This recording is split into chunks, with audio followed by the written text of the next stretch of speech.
Good afternoon to our webinar participants. We are just going to wait 30 seconds to a minute more to allow additional participants to log on and participate, and then we will get started. Thank you so much for your patience.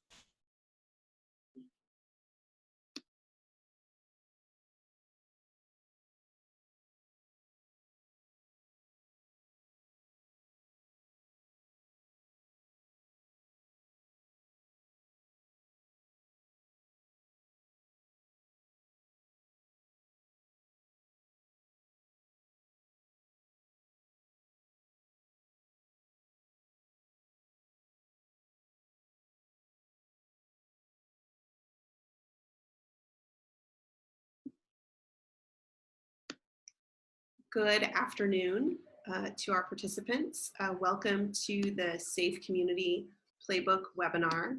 Thank you so much for taking the time today to join us. I so appreciate it. We at SAFE Project appreciate it. We are only as good as the folks who join us. So thank you for being one of those people. We are going to get started in just a minute. But first, I wanted to give you sort of the logistics for the webinar.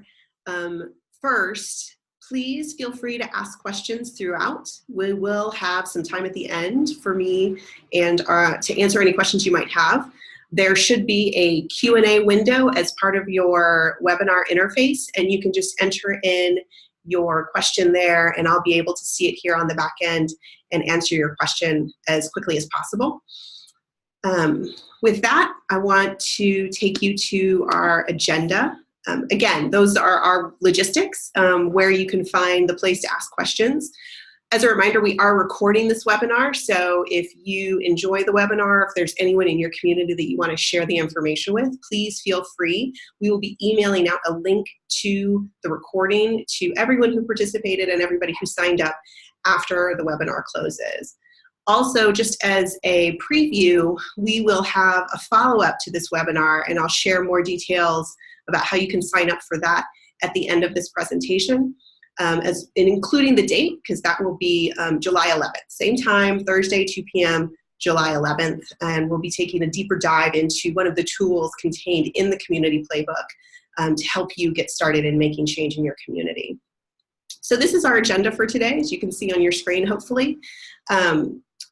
I'm going to do some introductions to SAFE Project for those of you who might not be familiar with our organization. I'm going to talk a little bit about our Community Playbook and the steps that the playbook takes you through. And then I'm going to show you some concrete examples of tools from SAFE Project that you can implement today to get yourself started, and then we'll have time for Q&A.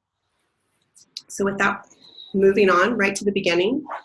So SAFE Project was founded by Admiral James Sandy Winnefeld and his wife Mary. Admiral Winnefeld served 37 years in the United States Navy, finishing out his career as Vice Chairman of the Joint Chiefs of Staff, or the #2 uniform person at the Department of Defense. His wife Mary is no less accomplished. She had a professional career of her own and grew into a role as a fierce advocate for military families.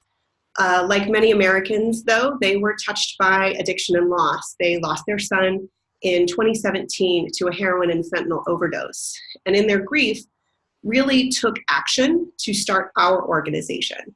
SAFE stands for Stop the Addiction Fatality Epidemic, and we really put that name into action every day. Admiral Winnefeld and Mary give us the prompt every day: how do we save a life today? What can we do to help a family, to help a church, to help a community, to help a state, to help our nation save lives today? You can see a little bit more about their story if you're interested in learning it at the link that you see at the bottom of the screen, and we'll distribute these slides in PDF form after the presentation. But how do we do that at SAFE Project? What's the mechanism that we use to save a life a day and to really meet our mission? What sets us apart is our focus on 6 lines of operation, and you can see them on your screen. Our philosophy is that in order to make lasting change in the addiction epidemic, we need to move forward on all 6 of these categories, making progress on them all at once in order to make change. Those categories are law enforcement and medical response, prescription medicine, family outreach and support, prevention, treatment and recovery, and of course, public awareness. By way of example, we can't just divert folks out of the criminal justice system and into treatment without also addressing the lack of resources and lack of beds in the treatment arena. These all are interdependent, and we need to work together on each one of them to make significant change. As it says, one person, one community, one campus at a time. It's not for one person to do. It takes an entire community, an entire coalition of stakeholders to make this change happen. So we're not expecting one person to work in all of these, to do all of these things. But it is part of what makes us SAFE Project. Now, how we operationalize or how we put those lines of operation into action is through a couple of programs. You see them up on your screen, SAFE Communities and SAFE Campuses. SAFE Campuses is our effort to create a recovery-friendly community on every college campus in the United States, 2-year, 4-year technical school. And we're well on our way in the midst this summer of an outreach campaign to reach out to over 1,000 schools in 90 days by the end of the summer to make sure that they are providing recovery supports to their students in recovery. This is personal. This is a passion project of SAFE Project, and we're really excited about the progress that we're making there. What I'm going to talk to you about today, though, is SAFE Communities.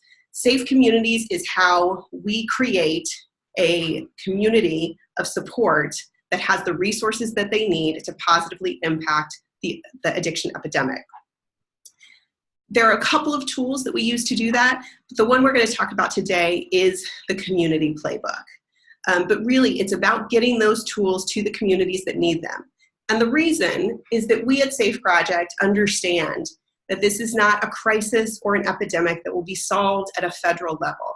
It will be not solved at the top.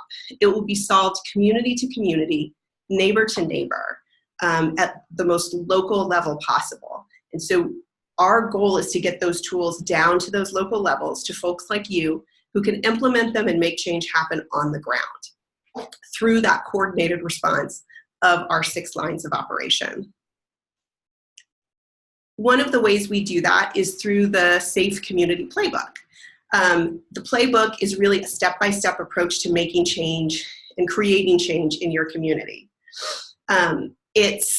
There are a lot of frameworks out there, a lot of toolkits out there, and we took a little bit from a lot of them, and we owe a lot to the folks who went in front of us along the way.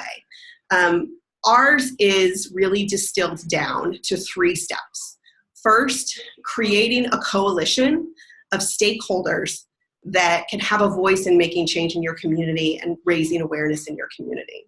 The second is evaluating your community through a couple of tools that we provide you in the playbook, making sure that the solutions that you're coming up with address the needs that your community identifies so that you have their support and buy-in from the very beginning. And then finally, using that coalition of stakeholders and evaluation tools that you've walked through in that steps 1 and 2 to find the tools that you need to implement in your community to fill gaps, that are going to fill the needs that you specifically have that are unique to your community, that might be different from your neighbor or from the state next over. And we have those tools in our 3rd section of the playbook listed along the lines of operation because, again, we want to make sure that you have coverage in each one of them as you grow. The first step in our community playbook is building your coalition of stakeholders.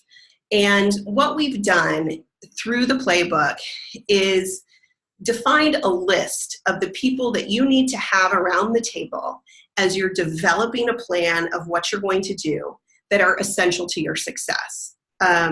We have been invited to many task forces, community coalitions, all sorts of organizations working on the addiction epidemic, the opioid crisis, and the whole spectrum. And one thing that we've identified that almost everyone could benefit from is by having more voices at the table. You can't just have folks inside your state, city, county government. You need to bring in other voices. Everyone in the community has something at stake in this epidemic, and everyone in the community needs to be around the table. So we created a checklist. Do you have people with lived experience with addiction, including families who may have lost a loved one, or people who are in recovery, having a voice in the solutions that you're creating around the table? Do you have your business community at the table? These are folks who are impacted almost sometimes on the front line of addiction and substance use disorder issues, but sometimes aren't involved in that conversation because they don't see it as an immediate need. Do you have your faith community at the table? This is a hub for support for families in your community. They need to know the resources that exist and have a voice in the ones that need to be developed. Same thing with your social clubs, your Lions Club, the Elks Club, Rotary, veteran groups. They all should be at the table because they all should have a voice in the solutions that you're coming up with. And they all should have a stake and a role so that they have ownership of the solutions that you're coming up with as well. So that's our first step. The second step is really evaluation. You know, there is no desert of good ideas. There are so many great ideas across the country of things that we should do as a nation, as a community to make a difference. But really, we want to make sure that those solutions are filling a need that your community has. And so our evaluation piece has two pieces to it. One is where you're going to go out and ask for input from the community. And the second is you're going to ask for input from your community of stakeholders. And by using those two metrics together, we're hoping and we're confident that you can find the gaps that you need to fill and easily prioritize them. So the first of those is our Community Pulse Survey. And I'm going to run through these pretty quick only because I want to keep us to 30 minutes today, and because the follow-on webinars that we're going to do in a couple of weeks are really going to do a deeper dive into both the Community Pulse Survey and the resource we're going to talk afterwards, which is the Community Resource Exercise. So the Community Pulse Survey is meant to be really a snapshot, a pulse, taking the pulse, so to speak, of your community. It's meant to get perceptions, thoughts, and feelings around substance use disorder and addiction issues of your community so that you can know where your opportunities for growth are and where you have gaps that you need to fill. So some of the questions don't have right answers. It's not that type of test. It's really meant to find out what your community is feeling about addiction, what their perceptions are, and whether or not they know about the resources that already exist. So for example, there's one question up on your screen right now.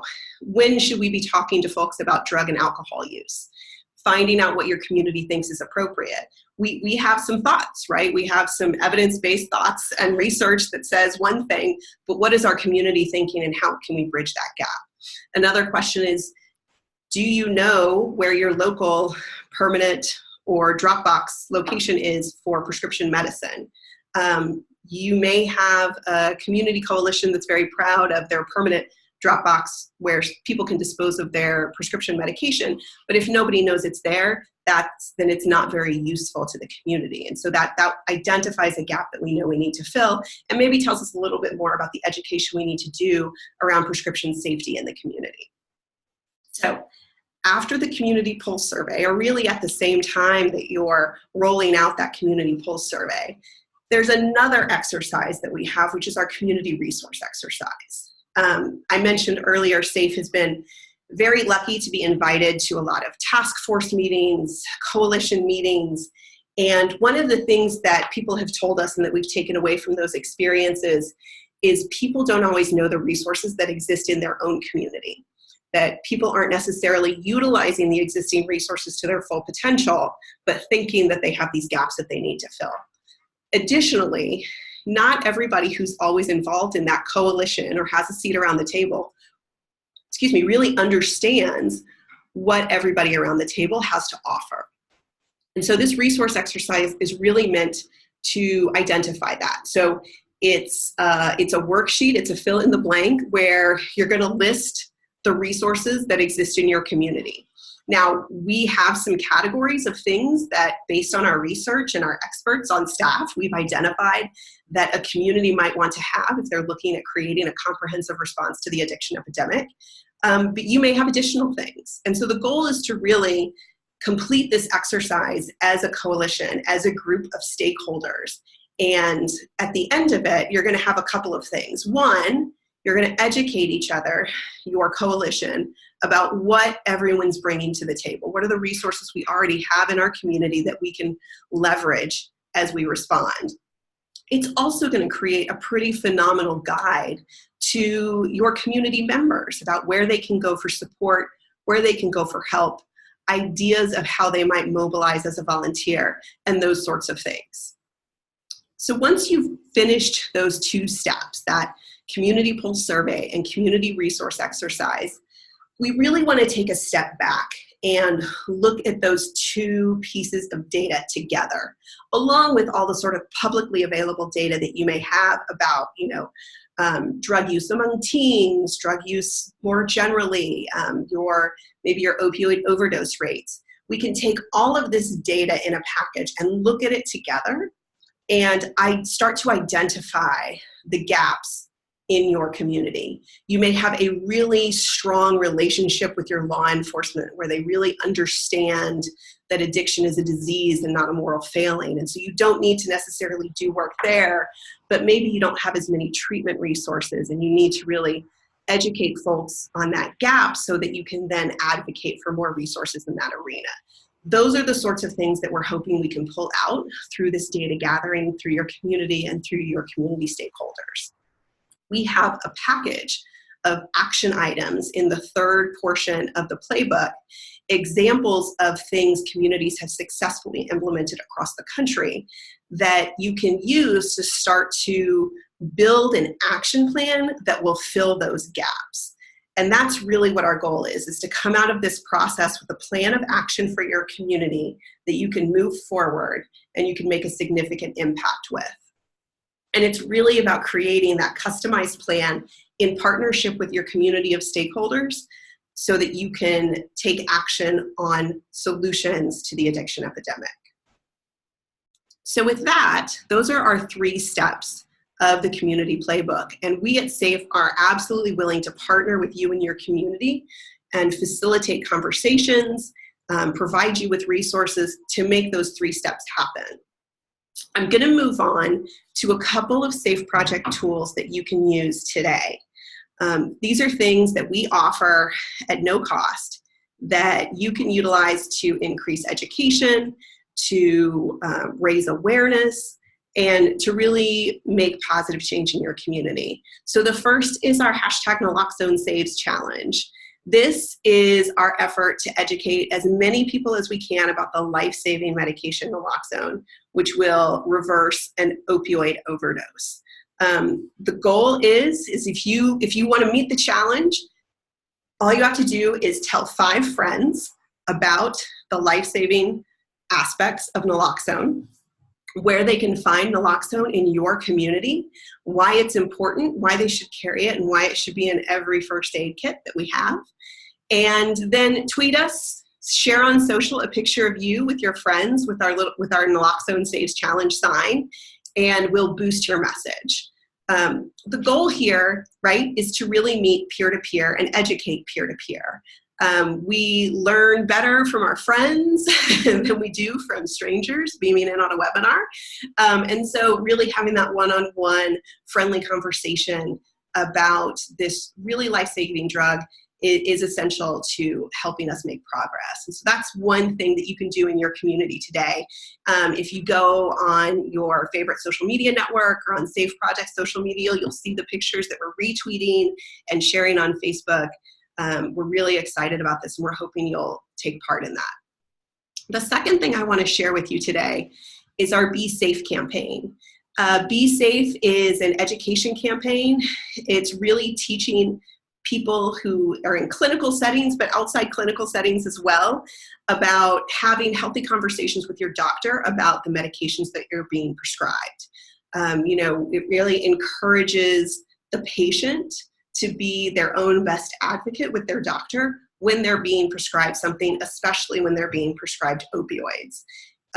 Sometimes as patients, we just need that extra little push to understand that we can ask questions and we don't just have to take what the doctor says.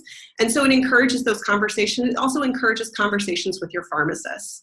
and your other medical professionals to make sure that you understand the medication that you're taking, you understand whether or not it's an opioid, and if it is, the risks involved, and what you're going to do to mitigate those risks. It's a series of media campaigns or posters and printed materials. You can see some of them in the picture on the slide in front of you, displayed at a hospital in West Virginia. We provide these, the art for free of charge, and we would be happy to talk to you more about that. You can see more at safeproject.us/b-safe, and you can fill out you can fill out a form to get a sample poster and to receive more information about that. And as I said, we'll share these slides with the folks on the webinar and registered after this presentation. So with that, I'm going to briefly pause to see if we have any questions. As a reminder, there is a place where you can enter questions into the webinar interface. It should say Q&A or questions here. Feel free to put your question in that box, and I'll do my best to answer it. While we're waiting for folks to answer questions or to ask questions, I will just point out this information about our next webinar, where we're going to be talking more about the Community Pulse Survey and how you can use that survey not just to get input from your community, but also to educate the community about the work that you're doing with the community of stakeholders that you're building. It's a great tool that gives you some data on the back end, and also is an opportunity for you to talk about the good work that you want to do with the group of stakeholders that you've created to make positive impacts and significant change. All right, well, seeing no questions, let's see, I might have. So one question is, do we have any on-site assistance? We absolutely do. We are willing to come to your community and help facilitate the conversations around both the Community Pulse Survey, the community resource exercise, and even just helping you set up the strategic vision and strategic framework for you to execute these programs. These webinars are meant to set you up for those, but they're really just the first step. The next step would be engaging with us to actually bring us into the community to talk not just to you on the webinar, but to you and the coalition of folks that you can bring to the table. You don't have to have every single space filled in that checklist, in that sort of stakeholder checklist that we create in the playbook. You just need to have sort of a good nexus of folks, some good visionary leaders who can sit around the table with us and engage in a conversation about how we can make change in your community. And so we're absolutely willing to do that. And I'm happy to talk to you more. I'm going to be sharing my contact information at the end of the webinar, and I hope you will reach out to me at that point. Any other questions?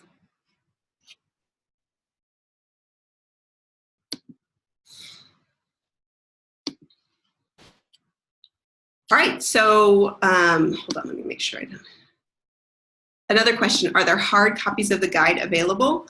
I'm happy to send you a copy of the guide. We do have hard copies, and I can send you a couple for your use. We're also working on hopefully making it a little bit more electronic and interactive. So it's not just a large PDF that you have to download and page through. But if you email me at josie@safeproject.us, I'm happy to mail you a couple of copies. Also, question, are we active in the San Diego area? We would love to come to San Diego and participate in some events with you and talk about how you can implement the playbook and be a part of the solutions that SAFE Project has to offer. So I think the answer to the question, are you active in the San Diego area, is not yet, but let's talk. Any other questions?